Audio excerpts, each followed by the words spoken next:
Hey everybody, I've got my friend Brad Kearns on the show, low carb athlete and the Get Over Yourself host, talking shop today.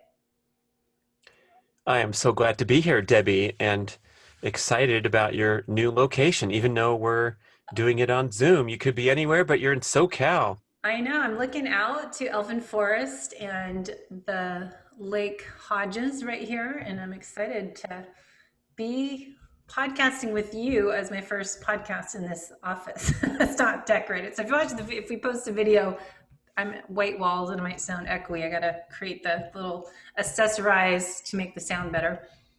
Yeah, artwork, Foam foam padding. padding artwork. How about that? There you go. Since that on Amazon too. So Brad, you've been busy man. You're always like doing the N=1 experiments. You're writing books all the time. What is going on in your world since, it is September, mid-September already? That's the thing. I don't know this fall season. There's no change in colors here. I have green palm trees out my window. But what's going on in your world the last 6 months with the COVID thing? We haven't really connected for a while. And, what's your focus areas right now and what you're trying to do? Well, my life's the same as always. I spend a lot of time in a closet recording or working on books, and then go out for a workout by myself, and then come back home.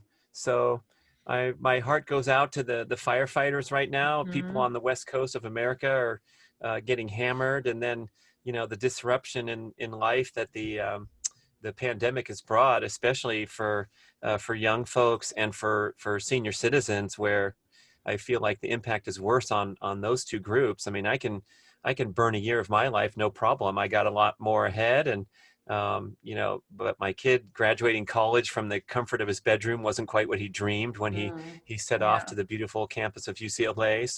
So much adjustment going on, and but when we're talking to low carb athletes and trying to maintain fitness and maintain goals when the races are canceled and your gym's closed. I think it's a good opportunity for a growth experience where you can kind of internalize your goals more, because you're not getting on the podium anytime soon until the Yeah. races come back.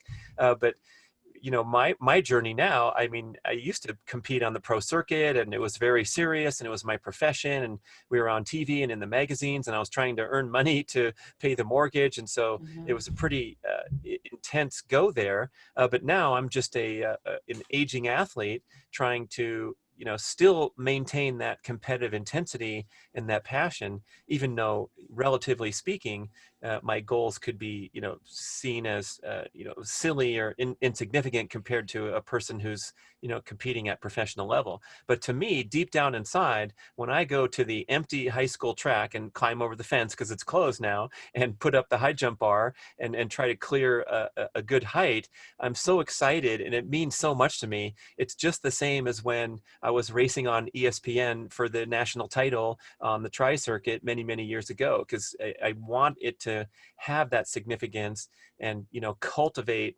that passion and that importance, but also be able to release my attachment to the outcome so that I don't have a flawed competitive mindset.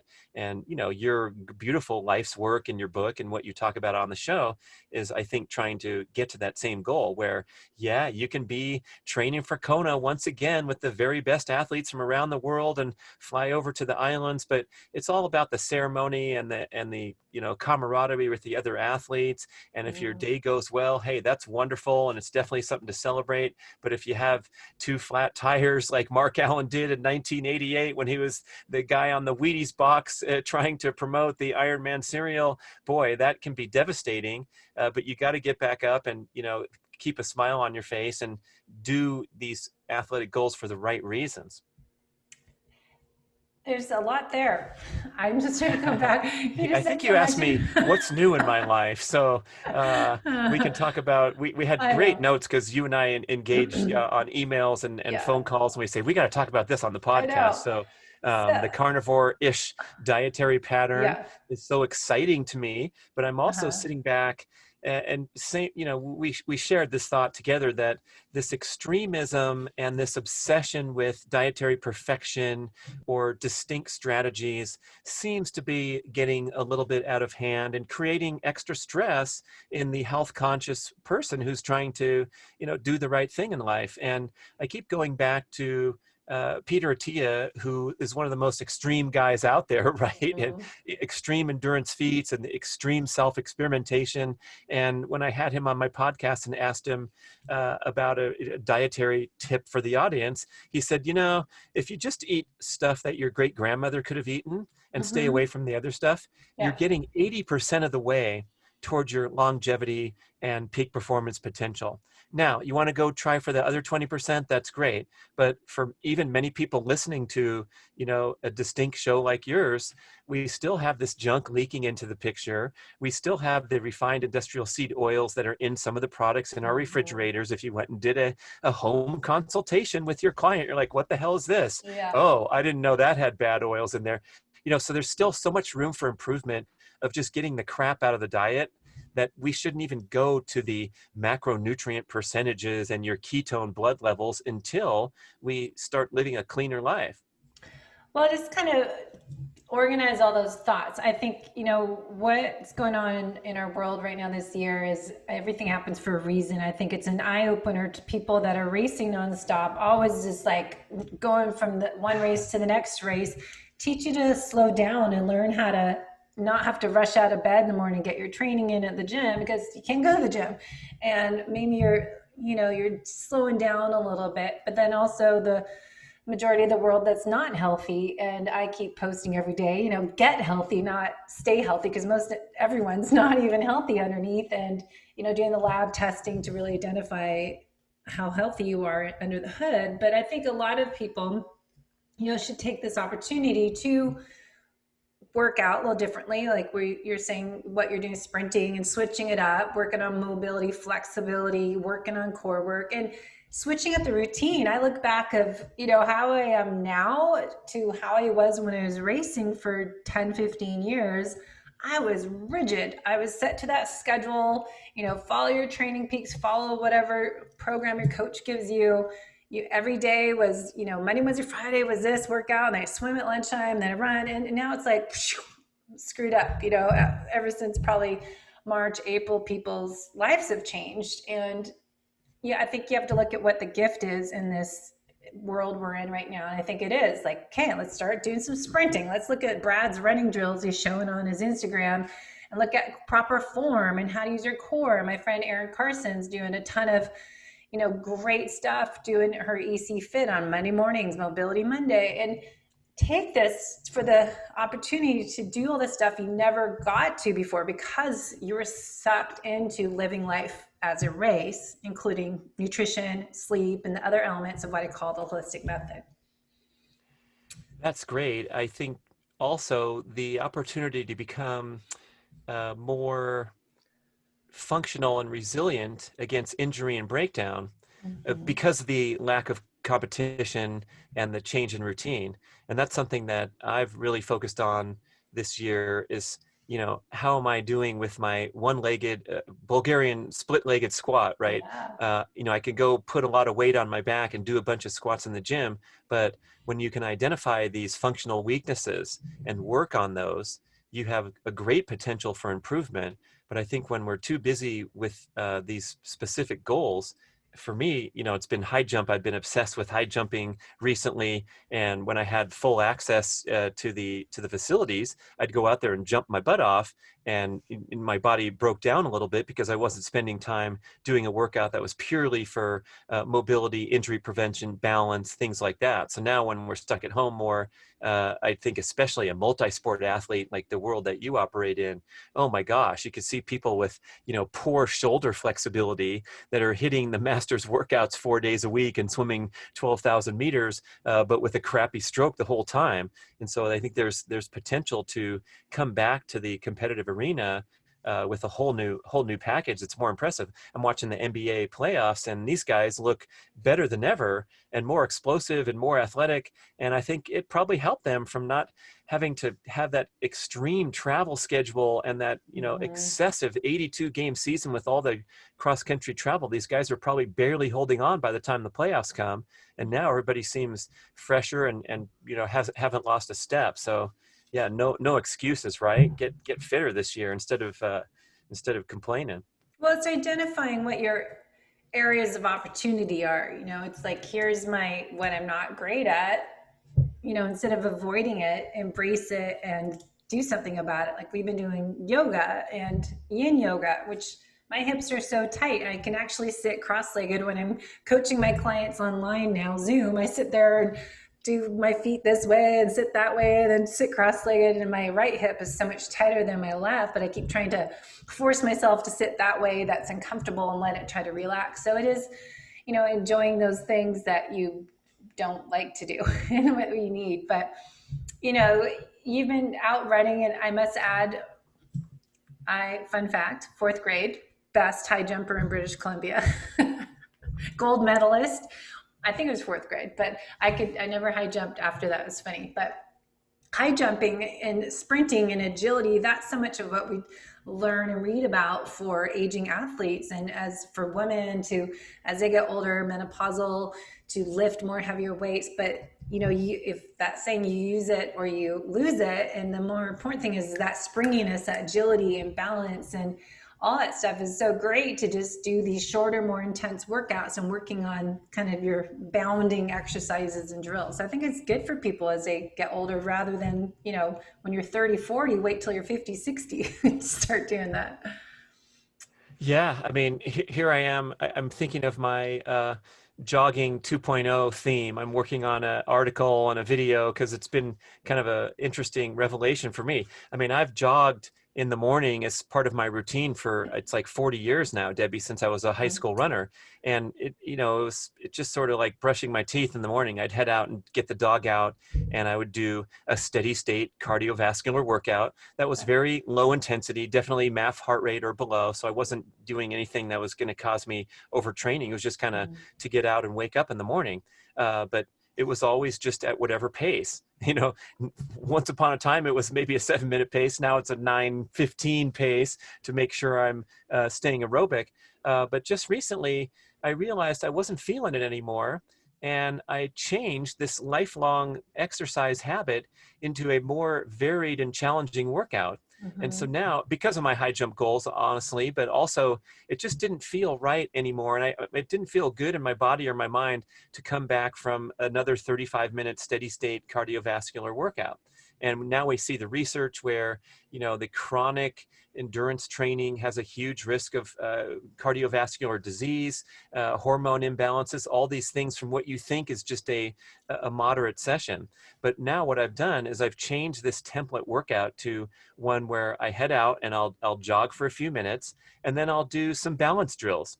And it'll take, a minute or two. And some of them are pretty challenging, like the hover lunge, where you just stand and try to do a one-legged squat and then get back up. And if I do 15 of those, I'm kind of breathing hard and I need to walk to recover.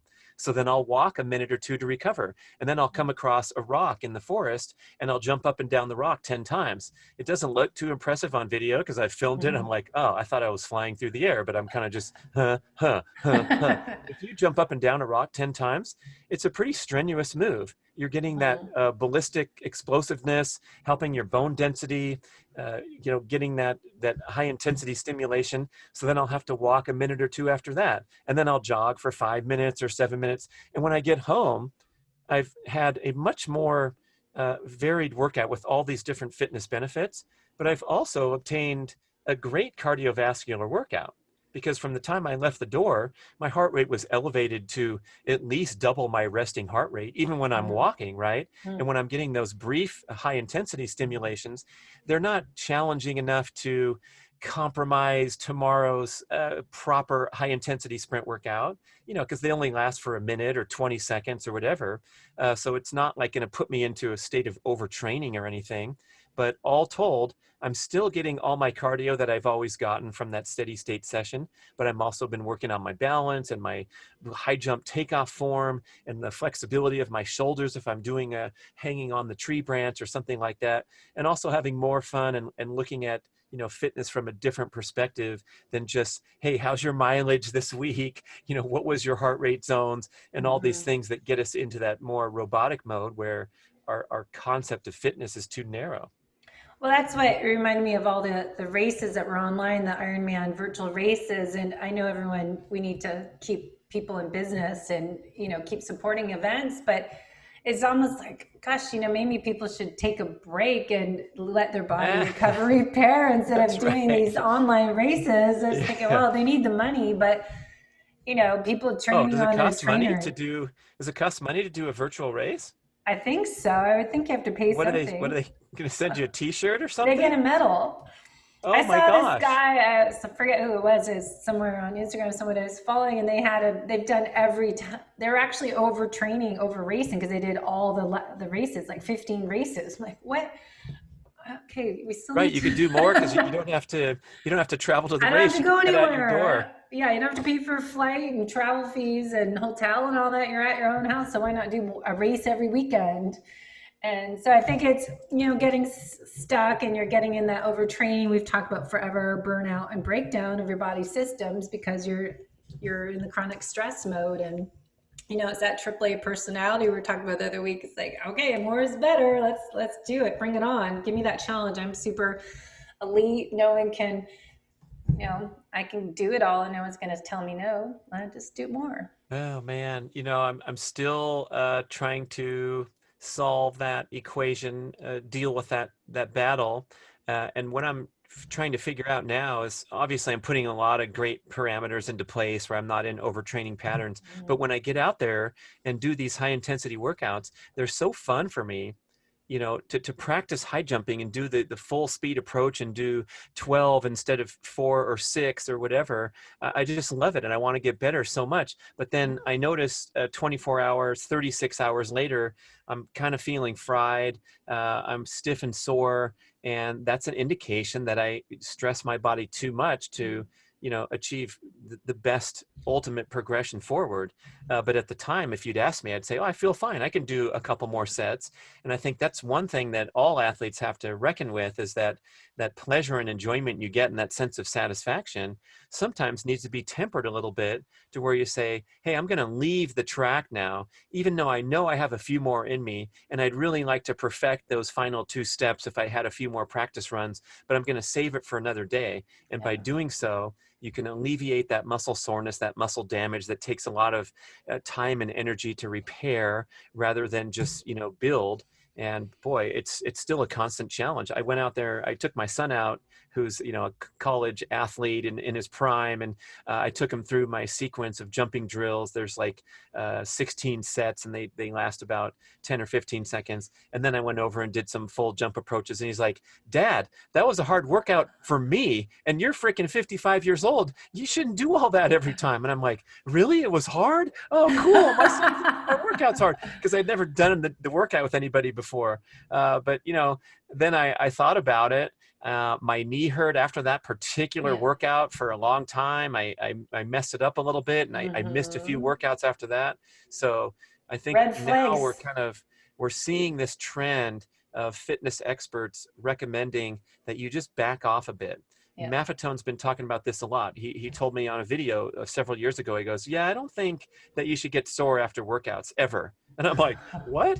And there's a guy on Joe Rogan. You can search this clip on YouTube. His name is Firas Zahabi, Firas Zahabi. He's a noted MMA trainer out of Toronto, Canada. And he was on Joe Rogan. The clip's on YouTube and it's got 8 million views or whatever. But he says, yeah, I don't like my athletes getting sore in the workouts. And Joe Rogan's like, what the F you talking about, man? I get sore every single time I'm working out. You know, Joe Rogan, tough guy, work out, push it, push it. And he's like, no, no, no. He goes, if you perform just under that capacity to where you don't achieve the muscle damage that creates soreness, you can come back the next day and do more cumulative work than if you had done these epic killer sessions that got you all sore and tired, and then you had to back off for the next 5 or 6 days. 5 days. Yeah. Yeah. Same thing Makes with sense. Craig Marker. You know Dr. Craig Marker, and he wrote that, Hmm. I think, transformative fitness article. It's the best thing I've read in years and years. It's an amazing article, and it's called HIT versus HURT. Oh yeah. So we know HIT is HIIT, and that's the super cool, popular workout mode of the day. And HURT is his take on it, which is high intensity repeat training rather than high intensity interval training. So the interval workout implies that you're trying to repeat a consistent performance over and over with not quite enough rest, to the extent that you're going to be exhausted and depleted at the end of the workout. We used to do 6 times 3 minutes with 30-second jog recovery at anaerobic threshold. That was our key running workout. And so the first one, the second one feel pretty good, but the fifth and the sixth, when you only have 30-second jog recovery, you are fighting Hard. it to try to hit that 3-minute benchmark. You And do at the end of the 3 minutes workout, hard and then 30 seconds recovery. 30-second jog. Yeah, it's a classic anaerobic threshold session. Yeah. On the bike, you do 5 times 4 minutes with a 40-second easy pedal. Sometimes up a hill is a great way to do it. But Hmm. these workouts are brutal when you're in a pack with some tough guys. So after these interval workouts, you're pretty tired. You have recovery days afterward. But if you think about this concept of high intensity repeat training, what he's talking about is, let's say, doing a sprint effort of an appropriate length, which is 10 to 20 seconds, never longer than 20. Anything over 20 is not a sprint. It's more of it's an interval. Hmm. It's training for a specific event or something. But a true explosive sprint should not last longer than that, because the human cannot perform at maximum intensity for longer than 20 seconds. So if you do a 10 to 20-second sprint, and then you take a really long recovery period afterward, you step back up to the line, and on the second one, the third one, the fifth one, the seventh one, the eighth one, you're delivering a performance of equivalent quality to the very first one, because you've had so much rest and recovery. And for the endurance athletes, like, wait, I'm going on the send off on my swim workout. We're going on the top every time. We're doing Hmm. 20 times 200, and you're fighting that pain and suffering mode. You can endure 5 more reps and all this kind of stuff that's Yeah. programmed into our brains. But if you think about how a true sprinter trains, Usain Bolt and the great Jamaicans and the great coaches in America and Canada. Charlie Francis, probably the greatest sprint coach of all time, and at least way up there. He coached Ben Johnson, so his name and his reputation were tarnished forever because of the doping scandals. But now, if we go back and read his books and his research and the way he trained these athletes, he had tremendous results. And he would have athletes resting for 15 minutes between Yeah. sprint efforts.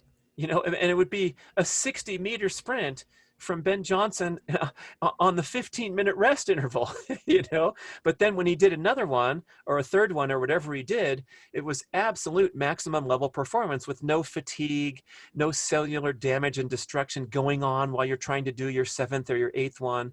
And Hmm. that, I feel, for a routine guy like myself who's in the higher age groups now and can't recover bulletproof like someone who's in their 20s, these are things that we really need to think about, is to still achieve these explosive efforts that delay aging and use it or lose it, like you said, Hmm. but taking plenty of rest so you're not punishing yourself Yeah. out there, and you come home and you feel pretty good, rather than you feel, oh, where's my Ben and Jerry's carton, or let me stop at Jamba Juice and get a medium smoothie and a breakfast scone, which is more calories than I've just burned in this intense workout. Exactly.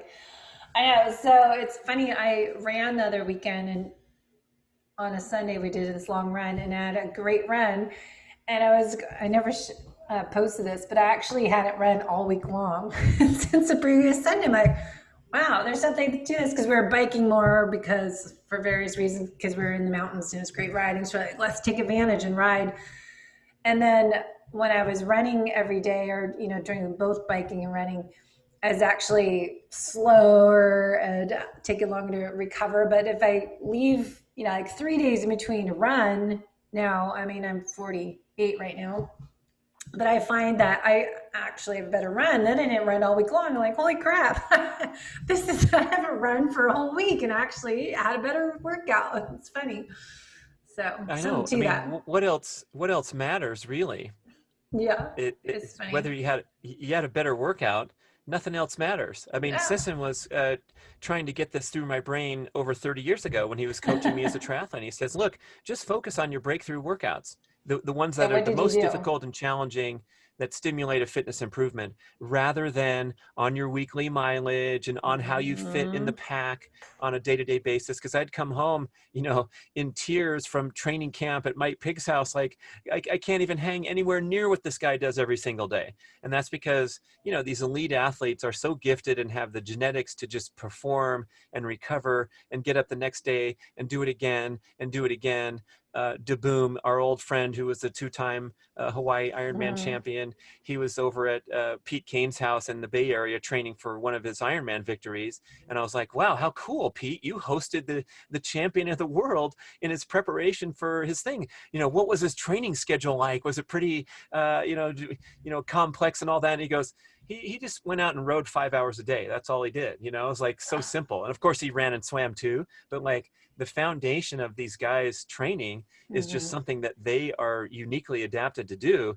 And it's like, yeah, how about that? If you're a listening triathlete, just ride your bike 5 hours a day and you'll get really good and race in the, in the Ironman against Tim DeBoon. No, it might be No. kind of tiring for you to ride 5 hours a day Yeah. in the mountains at a good pace. But I, you don't want to compare yourself, I guess is what I'm saying, to other athletes, except for in the race venue. And then look at your own workouts. Oh my gosh, Mhm. I used to remember, Debbie, coming off the winter, we would finally take a break from swimming for maybe 6 or 8 weeks. I wouldn't get in the pool. And I'd lift a little bit with my Bowflex machine and, jog or mountain bike or, try to keep in a little bit of shape. But I'd get back in that pool. And after about 2 to 3 workouts, getting loosened up and getting the stroke right again, I'd set PRs. And it was like, I should have reasoned with it better at the time. I just thought it was cool that I'd set Mhm. PRs. But it's like, wait a second, you're training your butt off for 9 months a year, dealing with sore deltoids and Mhm. strains and, Shoulder. exhaustion. And then you're setting PRs after resting for Yeah. 6 to 8 weeks. Is there something wrong with your training schedule, perhaps, if that's how things are going? And it's totally true, but it takes a lot of courage and a lot of belief to step away from that mindset that more is better. So I wonder if that takes same effect if you haven't see it's 9 September 16th, and last time I was in the pool was March 16th. And I'm always like, I've like we'll take a month off is the most I've ever taken from swimming. And today I was trying to go swimming today, or for sure by Friday, trying to book. I have to, reserve a lane now in Solana Oh Beach yeah. at this pool and try it out. I was like, wonder what it's gonna be like swimming my first time and 6 months off, if I even remember how to swim, or if it's better. Because a lot of times, as you said, I wouldn't swim for a week or two for various reasons, or on vacation in Europe or whatever, and then you come back like, God, my swim stroke so much better. I gotta. What did I just do? I just was just right on, and now it's like, okay. Am I starting over? Maybe that's a good thing. So. Yeah, I mean, 6 months is you're probably going to struggle for a while. I mean, there's some great research on detraining and tapering Not that's detraining really them up. interesting to me. And Yeah. so the detraining effect happens very quickly. So if you get COVID and you're flat on your back for 3 weeks, you're going to lose an incredible amount of conditioning in a very short time. Anything with a flu or anything that debilitates you, or if you're an injured runner and you don't do other sports and you're out for a month, you'll come back and you'll have chafing in the thighs and you won't even know where your feet are placed on the ground. I remember that Mhm. from college, where I'd get injured and I'd sit back and do nothing and then try to run again. And so the detraining effect is real and Yeah. it's extreme. The graph goes down very quickly, but the tapering science is so fascinating because you can maintain all of your conditioning and possibly have a performance breakthrough from dramatically reduced training for quite a long period of time. I know David Costel did a lot of studies with swimmers at Ball State, their performance lab, and this might be not entirely specific, but I think it was something like 8 weeks of half training, so half volume and half intensity, basically cutting every single workout in half for 2 months, and then you go set a PR. This is, validated by science somewhere around there. Brad Kearns giving a generalization there, but that's a pretty heavy insight. And Yeah. so when you're talking about the off season, this is from Simon Wetfield, Olympic gold medal and Yeah, Olympic Simon. silver medal in triathlon. He says, Hmm. you know, this idea of like taking 6 weeks off in the winter to rest and recover, I don't believe in that. What he believes in is just taking these miniature breaks throughout the year where, you know, let's say 2 or 3 weeks of dramatically reduced training. But yes, he did go out for a 5 mile jog on Wednesday, and he rode his bike easy for a couple hours on the weekend, and he got in the pool and swam, you know, 1,000 meters of laps a couple times during that 3 week period. So then when he starts training again, he has lost nothing, Hmm. zero, compared Makes to sense. Debbie Potts not swimming one stroke for 6 months. Yeah, you're going to Yeah. struggle, but you know what? You come back quickly as well. And I Uh, think there's a one-to-one ratio in my personal experience and talking to a lot of athletes over the years that if you're off for, let's say, 6 weeks in the winter, it's going to take you 6 weeks to get back to where you were before that detraining. And yeah. that's, you know, that's not a big deal to me. I mean, think about taking a year off of sport because you had to go to the Middle East and build a building and you couldn't exercise or whatever. It's going to take you a year to get back to your podium spot finish that you left with. That's not a long time when you think about not doing anything for a year. So a 3 week illness, it takes 3 weeks to get back into the groove. That's fine. But if you can figure out that tapering part where you can Yeah. just do a bare minimum and preserve all that things that you worked so hard for the last decade, that's pretty cool. Hmm. I hope people were kind of taking this time to be a little bit more off season, switching things up, muscle confusion, you know, just shock the body, doing different things. And like I said, power yoga. We've been doing Travis Elliott on this Inner Dimensions TV that's only like $100 for the year, and just doing this different yoga stuff so hard. And then I'm setting up my new gym up on our hilltop sanctuary, I call it. And we have this glass house. I'm going to build a little studio and then figure out where I can tie the rip trainer and bands outside. And we have this little putting green.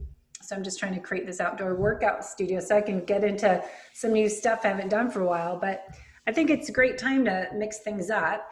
But I do want to transition so we don't run out of time on nutrition, because I know we were talking about, you know, you've written a lot of books with Mark Sisson, you're working on a new book. We're talking about intermittent fasting a lot over the year.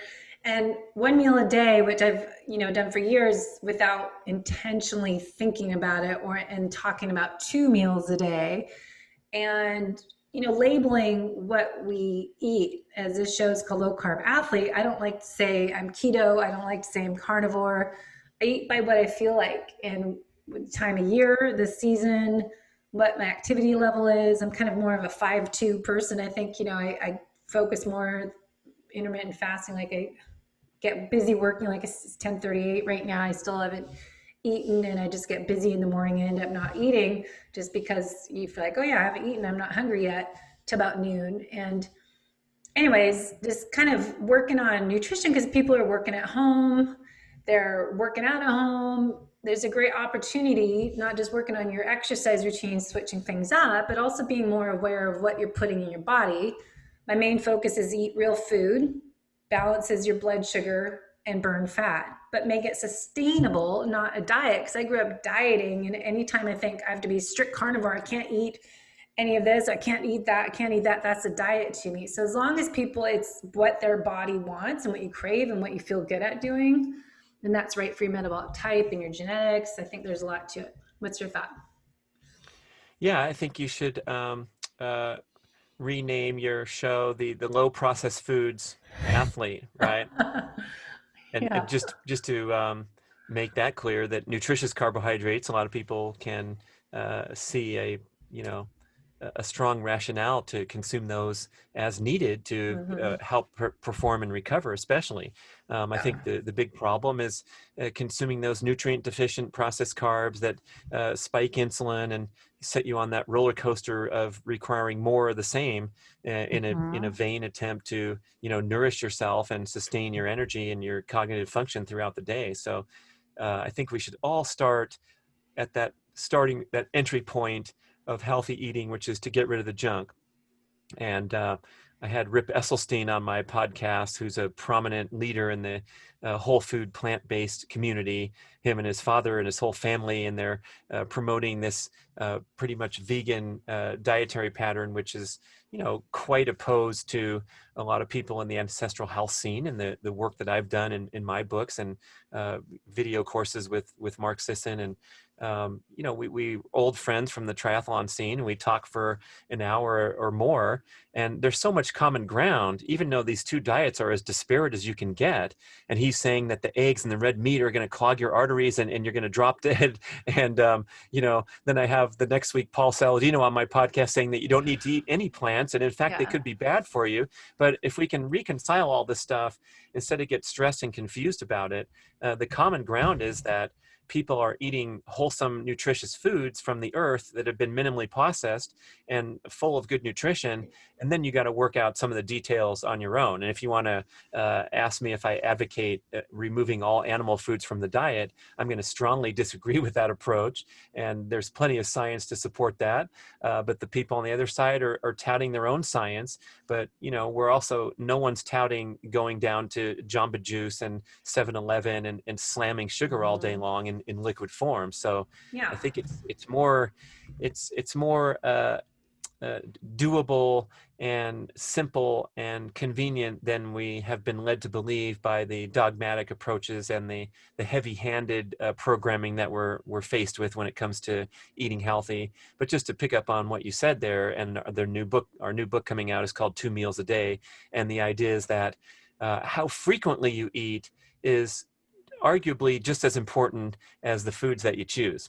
So if you're into this keto thing and you've got your keto snacks and you're nibbling on something that's high in fat all day long in between these high fat meals, you're never giving your digestive system a break. You know the research from your neighbor down there at UC San Diego Salk Institute, Dr. Panda, talking about the digestive circadian rhythm and the absolute necessity of limiting our digestive function to a maximum of 12 hours a day, never more than that.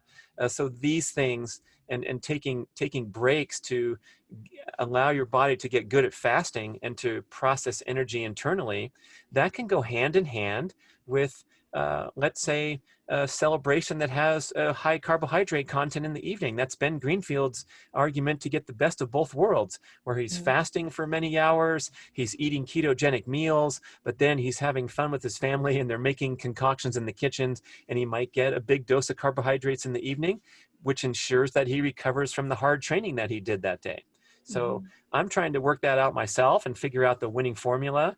I'm pretty enthusiastic about what I guess I would now call a carnivore-ish pattern, where I'm emphasizing the animal foods and my plant consumption is more strategic, and I'm not going out of my way to find big giant piles of produce as I have in the past in the name of health, because I'm really convinced that these carnivore advocates have a point, and we can all relate how, you know, we have some reactivity to consuming plant toxins, which is gas, bloating, indigestion, autoimmune and inflammatory conditions throughout the body. And it's certainly worth testing if you do have any nagging conditions that you're complaining about.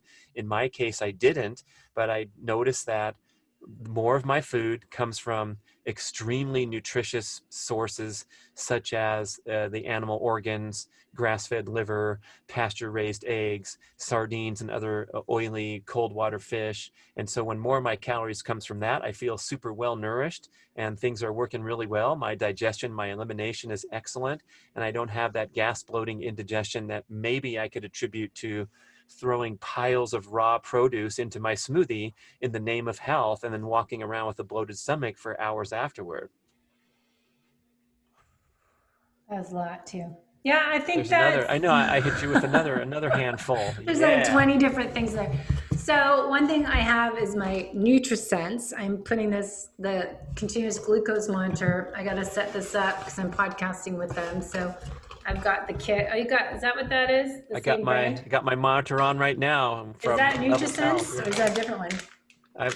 I've tried the NutriSense, I've tried the Levels Health. There's these great companies that are on the cutting edge, and I encourage people to look into it because it's a wonderful tracking tool to see how not only your food choices but your lifestyle affects your Yeah. blood glucose in real time. It's amazing insights. Yeah. Well, what I talk about and try to talk about every day is chronic stress impacts the whole you. So you can say, everything that you talked about, nutrition and your exercise, but if you are stressed out on just daily life and financials, your work, your people you're living with, and then you've got hidden internal stressors that you don't know about, it will affect your blood sugar. It will affect your ability to burn fat. So your digestion could be poor because you're eating in a stress mode. So all these different things are optimizing your health, the way you're exercising, the way you're training, recovering, repairing, your strength training, mobility, all that, and then eating real food and choosing to eat more animal-based products and less of the poisonous plants that we're learning about. But you got to work on your stress. So what we talk about FDN practitioners, as Reed Davis calls their DRESS protocol, is D is dress for health success, is diet, rest. I hate the word diet, but nutrition, rest is your sleep, your exercise, and your stress reduction, stress management, and then the supplementation based on your lab testing, what we do. But it's, not all those together. And like what we've talked about, the Goldilocks effect, not too much of that, not too much of this, just the right amount for your body, your individual needs, because your body's going to respond differently to your food experiments and your exercise and recovery repair than someone else's. So there isn't one size fits all approach as you keep doing this experimenting. How do I feel? How's my recovery? Did my knees hurt? How was my sleep? How's my mood, my energy, my headaches, inflammation, all that stuff, it's all combined together.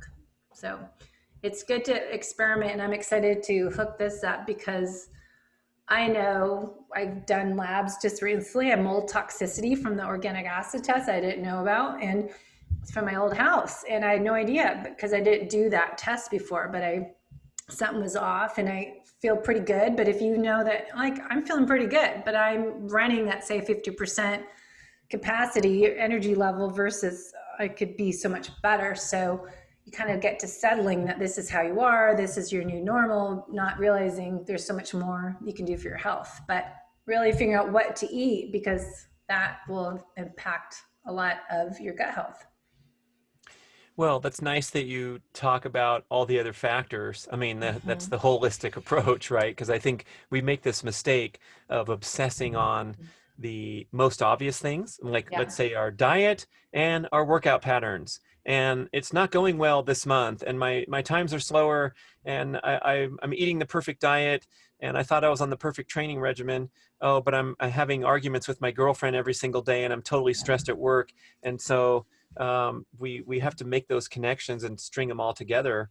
Otherwise, we're kind of wasting our time with diet experimentation if you're walking around with a lot of anger and a chip on your shoulder, right? Yeah, and that's my job, and that's what I feel like it's my purpose, and that's what I've switched my career to be about, is health coaching people with those chronic stressors, how you could be doing all the right things, but you still are struggling with these unexplained symptoms that we don't know about unless we assess with some functional labs and look at putting all the pieces of the puzzle together, because there's so much more going on. The people that still don't feel good, I'm trying carnivore, I'm doing keto, I'm exercising, HIIT training just the right amount, I'm walking, I'm doing sun exposure, I'm doing my ice baths, and you still feel like something's going on. So that's kind of what I'm doing. But, I think monitoring, doing this 14-day experiment with NutriSense, or what's the one you're doing called? Levels Health has a Levels. CGM and a comprehensive program behind it. Yeah, so I think it's fun to do. This one's a 14 days. Most of them are all 14 days, aren't they? And then you have to get a new one. Yeah, so I think it's just good experimenting. And I look at people's DNA fit, something like that, and take that into account. And then all the food zoomers we do through Vibrant Wellness and other lab tests kind of correlate all that data together to figure out what should you eat. Because it's not just, what you're eating, but there's a lot of people that are eating healthy foods that could be tagged as enemies in your body system if they're tagged as food sensitivities and allergens. And so testing that could be a common thing you're eating all the time that keeps causing inflammation in your body. But also looking at how you're eating, when you're eating, why you're eating is what I always look at. When just nutrition, what you're eating is one thing, but the whole, when is what you're working on. Is we've talked the intermittent fasting, time restricted eating, how you're eating. Are you sitting down, chewing your food, Mm. focus and relax is a huge thing. You can eat healthy, eat real food, be keto or carnivore, which I'll add in, side note, I think a lot of people, I saw someone posting the label, they're like, of some food that, they're measuring it with their blood sugar, but then someone asked what's in it, and they had this huge list of graphs. So even if it's keto labeled or carnivore, it's like, okay, remember, real food, Michael Pollan food rules. Eat like what you said, Peter Tia said. What did your great great grandmother eat? Can you understand the ingredients? Are they 5 ingredients or less on the food? And just remember that's not real food. Ideally, you're eating that good stuff. So, anyways, that was my add-in. So you take it from here. Your turn.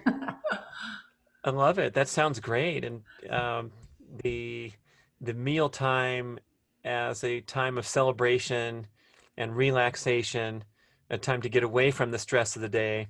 I Mhm. think those are kind of the extra puzzle pieces that even the listener who's totally dialed in right now can further optimize. Yeah. And I know from my history, from my time as a triathlete, where there was an actual legitimate goal to stuff as many calories down my face as possible every day, because if I didn't, I'd feel it at the next day's 5-hour ride.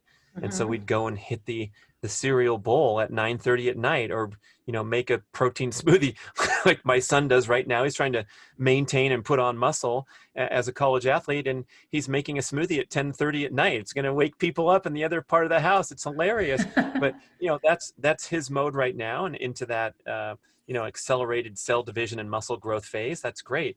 But I'm referencing this because I need to sit down today and eradicate all evidence of that guy who used to stuff too much food down his face every day, and just realize that I can enjoy a meal without having to clean off every bite on my plate like the old time triathlete did. And so that emotional part, that mindset part, and we have a whole chapter in the new book about this, because Great. we're realizing, and we've done a lot of these retreats and live events where we're interacting with real people, and I've watched people come up to Mark Sisson with almost tears in their eyes saying, I'm doing everything you say to the letter, and I still Mhm. can't drop this excess 10 pounds of body fat, and it's really Yeah. frustrating to me.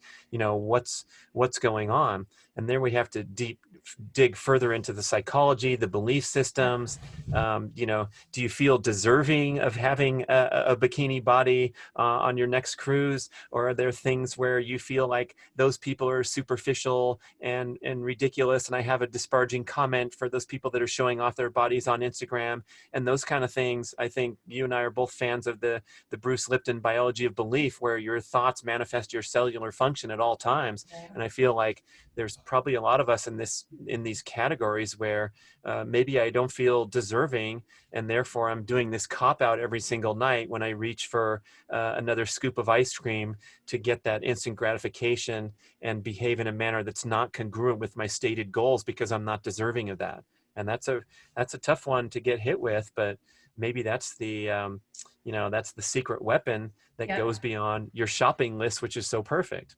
Well, that's what I do a lot of with clients. It's one-on-one. That's why I don't do as many group programs, because everybody has their areas of opportunity and things they need to work on. And we identify those lifestyle habits and things that they don't know about. And a great easy tip people can do is just before you eat, sit down and take 3 deep, long inhales, exhale, and just shift. And you feel that shift from sympathetic, fight, freeze, flight, freeze, and fight. Fight, flight, freeze, fight is what I heard. I like that freeze in between, because you're just like on, and then shift over to the parasympathetic, rest and digest.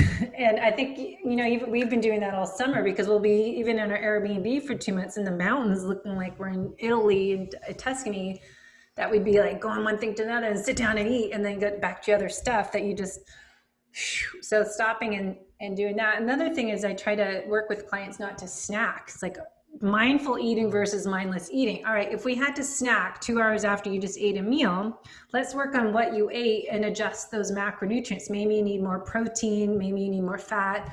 Let's figure out what tweaks we need to make and adjust into that meal so you feel full and energized, satisfied, and don't have cravings for hours. Then you ate the right amount. If you're eating or needing to snack because you're bored or you're stressed. How is your relationship to food? And then lastly, a lot of people go eat like that ice cream, even though it's a keto labeled ice cream. Mm.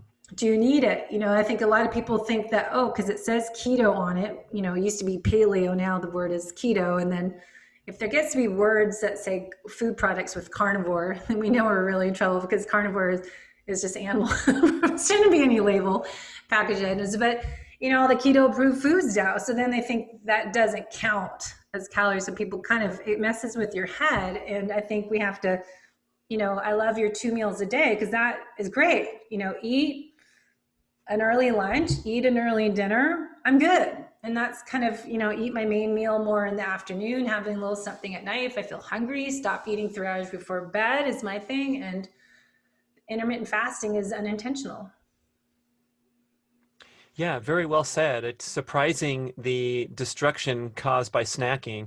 Um, our mutual fan, Dr. Kate Shanahan, Yeah. she has promoted this idea really clearly that as soon as you consume any calories, uh, the burning of body fat is put on hold because you have to metabolize the calories. So even if it's a high-fat snack that doesn't spike insulin, um, anything you consume has some kind of insulin response, even a high-fat food, according to Dr. Kate. And so basically, every time you snack, you're putting your own body's ability to manufacture energy internally aside. We know this from keto. Is you drink a glass of orange juice, you're out of ketosis that you worked hard for 5 days to enter through dietary means, right? So it's kind of a big deal. I think you're onto something there, where we get to boredom or just a nervous habit to go and snack on some food because it's such a cultural centerpiece. And so it's a really good thing to look at and make sure that these meals are so satisfying that you're clearly enjoying them and having a celebration, so that you're not worried about food later. I'm also remembering this interview I did recently with Cameron Rogers, who's a health coach in New York City, and she specializes in working with young people. And she was saying that in a lot of cases, depending on the personality type, if you start to you know, direct them to avoid these certain foods, they're going to start obsessing on them, and it's going to be a really tough battle Yeah. if they really love ice cream and they've had Ben and Jerry's their whole life and their mom gave it to them when they were 7 to soothe and comfort them. And so if that's the case, her strategy is actually to say, hey, go freaking ahead and have a couple spoonfuls and have it sitting there in your freezer, which other people say, don't put it in your house, don't tempt yourself, which I'm always bought into that idea as well.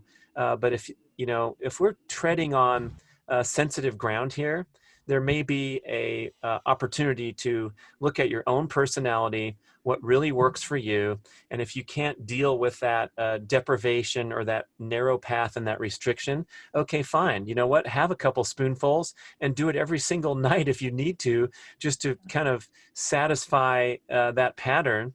And I I definitely think it's a personality thing. And I'm kind of like a freewheeling, free-spirited, unregulated person. So, if I start serving popcorn, I might You eat, and your popcorn. 2/3 of a bowl before I make it to the TV room to serve it to my family. And so, there might be an occasion for me to be like a cold turkey type of person. When I first got going with Sisson on the Primal Blueprint project in 2008, I went completely cold turkey to ditch grains. And that was 12 years ago, where I'm pretty much a grain-free lifestyle with no problem. But it certainly wasn't a gradual weaning off. I just left his house and said, okay, so That's no more it. bread, uh, no more rice, no more pasta. What about oatmeal? That's a grain too. Okay. And to have that black and white approach, I think Yeah. works for a lot of people. And then others need to have a gradual reduction and a careful regulation of Yeah. their treats, and all that kind of stuff is definitely worth considering and mentioning in this realm. Well, I always say you meet the client where they're at. And that's Yeah, that's a why good one. I like that. you Yeah. have to work with each client. That's why individual coaching is a little more beneficial for people than a group class. It always costs more money, but it's going to be more tailored to your personality, how you work, how you learn, and digging deeper. And it's the onion, peeling the layers off and kind of diving in deep to figure out your different triggers, your relationship with food, your history, as well as what are some other things that are creating or contributing to what we say metabolic chaos, imbalances within your body systems, because one is off, multiple are off. So it's never just one thing. But anyways, I know we're out of time. Anything you want to throw in, Brad, to wrap up and kind of give us kind of update where to find everything and when your book's coming out? Oh, sure. Thanks. This thing that I'm really excited about right now is what I call the MoFo mission. And MoFo is this new supplement that I've created in association with the great folks at Ancestral Supplements. They make the freeze-dried animal organ supplements, Yeah. very popular in the ancestral community as we try to reach that goal of consuming more organ meats. I'm not doing so great with cooking my brain and heart I'm and liver not going to happen meals. ever with me. I'll tell you Right. that. So I'm definitely been hitting these pills hard and feeling a Yeah. great boost in, just cellular function, repair, faster recovery from workouts. But we created a product specifically to optimize the internal testosterone production in the male.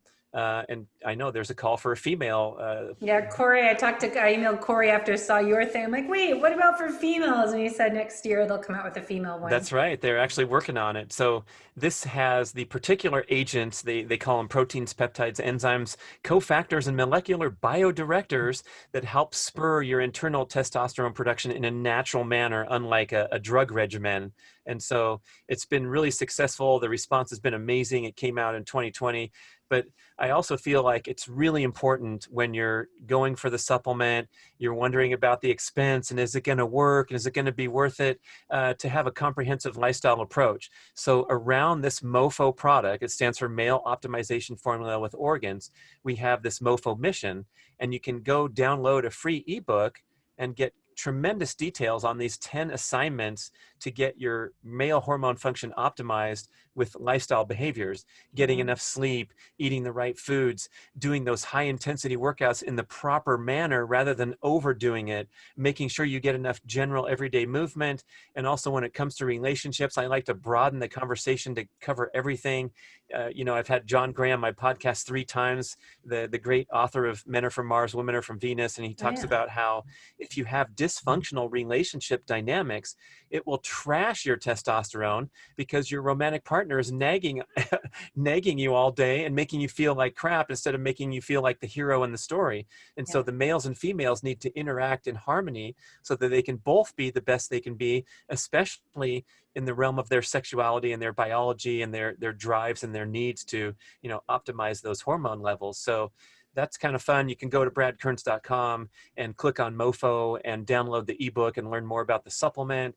And of course, follow the Get Over Yourself podcast with all kinds of fun topics and different makeup of shows that I think the reader will really like, including the Debbie Potts show. You got to go find that one in the archives. And it's cool. People are finding the show, and then the episodes like yours are backfilling with new people. So, whatever the initial download rate was, more and more people are coming to it. And even though our show was maybe a year ago, it's still there sitting for you. You can listen to it anytime. Yeah. Thanks for the plug. Well, good talking to you, Brad, and hopefully we can connect live in person once we have our kitchen. You can come on down. The guest room's done. We just need the kitchen in another 3 weeks. So good way not to eat so much is not have a kitchen. Fun times. Thanks for having me, Debbie. Great show. Keep it up. All right. Thanks, Brad. You're not going to sing? Wait, you always sing. We got to have That's the end of our low carb show.